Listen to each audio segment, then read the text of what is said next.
वासुरेमासिता वासुरेमासिता वासुरेमासिता भनेको चाहिँ मैले बिर्सिएँ भनेको है। कसैलाई चाहिँ मैले बिर्सिएँ भन्नु पर्यो भने चाहिँ हजुरले जापानिजमा चाहिँ वासुरेमासिता भन्न सक्नुहुन्छ।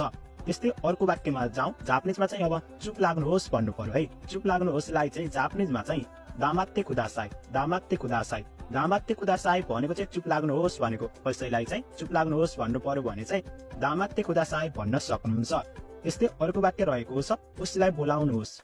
उसलाई बोलाउनुहोस्लाई चाहिँ जापानिजमा चाहिँ खारेनी योन्दे कुदासाई खारेनी योन्दे कुदासाई भनेको चाहिँ उसलाई बोलाउनुहोस् भनेको है। कसैलाई चाहिँ बोलाउनु पर्यो, अर्को साथीलाई चाहिँ उसलाई बोलाउनुहोस् भन्नु पर्यो भने चाहिँ जापानिजमा चाहिँ खारेनी योन्दे कुदासाई भनेर भन्न सक्नुहुन्छ। उच्चारण गर्नुहोस् त फेरि। खारेनी योन्दे कुदासाई भनेको चाहिँ उसलाई बोलाउनुहोस् भनेको है। त्यस्तै अर्को वाक्य रहेको छ कहाँको घडी हो।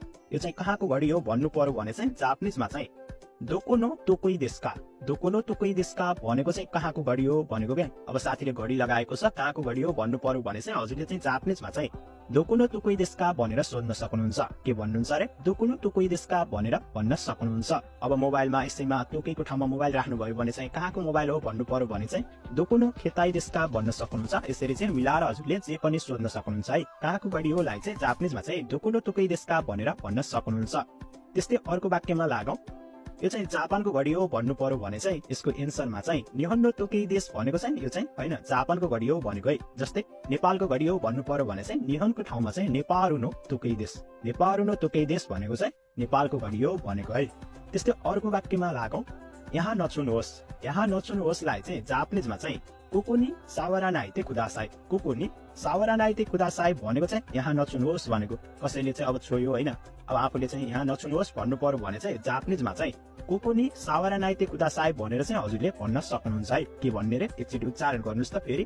कुकुनी सावरानाइते कुदासाई भनेको चाहिँ यहाँ नछुनुहोस् भनेको है। त्यस्तै अर्को वाक्यमा लागौँ।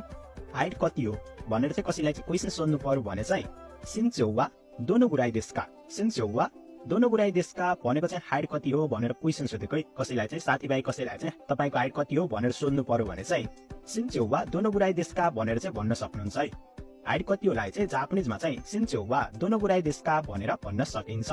त्यस्तै अर्को क्वेसनमा लागौँ।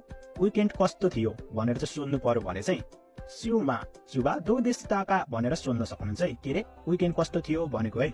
हामीले चाहिँ विकेन्ड कस्तो थियो भनेर कसैलाई सोध्नु पर्यो भने चाहिँ सिउमा सुबा दो देशिताका भनेर सोध्न सकिन्छ है। के रे सिउमा सुबा दो देशिताका भनेको चाहिँ विकेन्ड कस्तो थियो। त्यस्तै अर्को वाक्यमा लागौँ। के तिमीलाई एनिमी मन पर्छ भनेर सोध्नु पर्यो भने चाहिँ जापानिजमा चाहिँ आनेमिगा सुकी देशका आनेमिगा सुकी देशका भनेको चाहिँ के तिमीलाई एनिमी मन पर्छ भनेको है। कसैलाई चाहिँ एनिमी मन